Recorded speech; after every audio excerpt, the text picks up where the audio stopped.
to go for Christmas. As you may have seen already, I'm going to be talking today about the two brushes that are on offer, or the two heated brushes that are currently on offer from the Beard Struggle.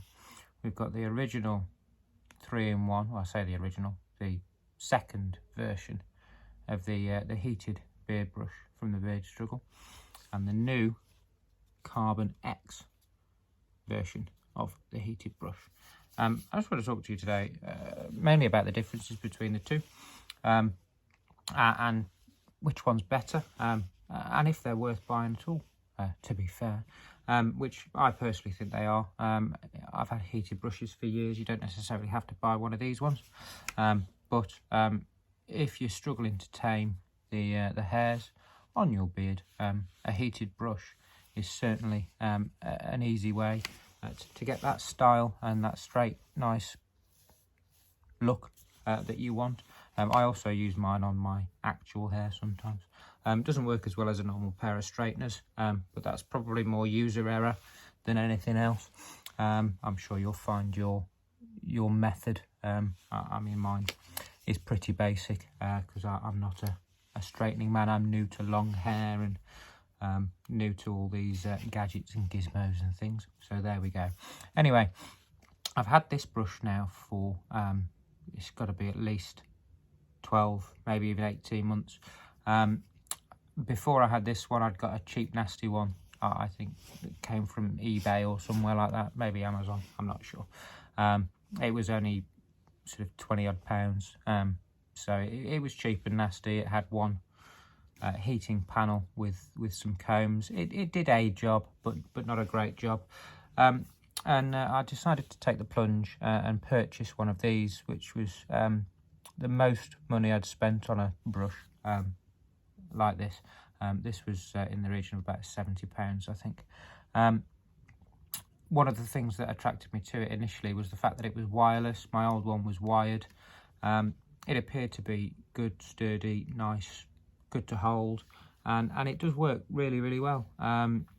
I don't tend to use the volumizer, which is the bit at the end. The Carbon has a volumizer at the end as well. I don't tend to use that. My beard doesn't really need it. If yours doesn't, you may wish to find one without a volumizer, but I always think, well, I've got it there in case I decide that I need to use it, and I'm sure it'll come in. But as I say, I haven't really used it myself that much. But this it's been by far the best beard brush that I've ever used. I've reviewed it before on one of my other videos. If you have a look through my videos, you'll see me using this. It's great, I swear by it. And when they released the new one, I thought I'd better give it a go. It's more expensive, but it's a newer, updated model. They've made some great improvements with it, and it just looks awesome. It comes with its own charging stand. It's got lots of funky lights on it. It just goes in by magnets and will charge up for you. You get longer life from the batteries with this one. It lights up a lot more, which pleases me because I'm a boy and, you know, simple things and all that jazz. It heats up a lot quicker than this one does, and holds its heat for longer. If I turn them both on and put them up, you can see you've got a little bit more lighting and flashing on the Carbon, which sort of indicates what's ready and what's not. And with the Carbon brush, you can choose to have both. I don't know whether you can see those very well.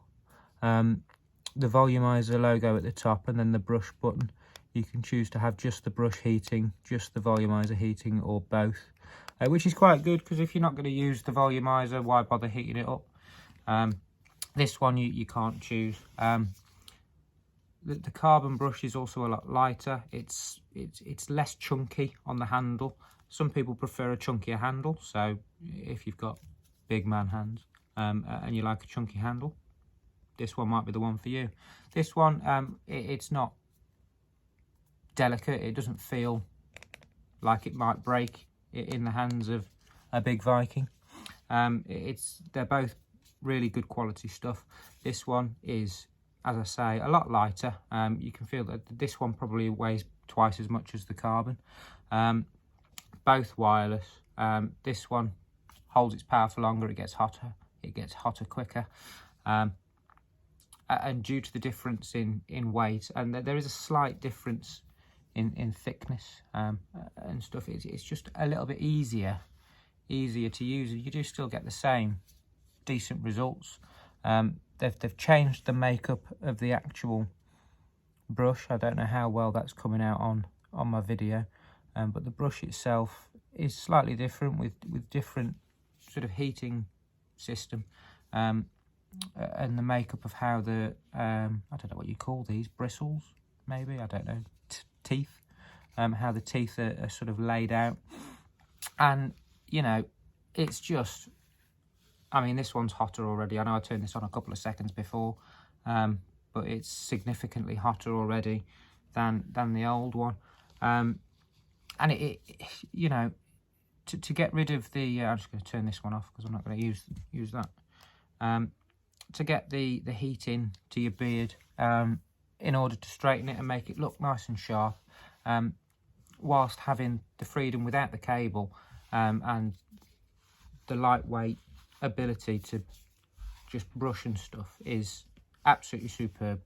I'd recommend this. I'd recommend this one as well. Still, it still does a great job. You be the judge. You can get these and these still on the website, and you can still save 20% with my discount code Pickles20. I hope to see you at the next review. Toodaloo.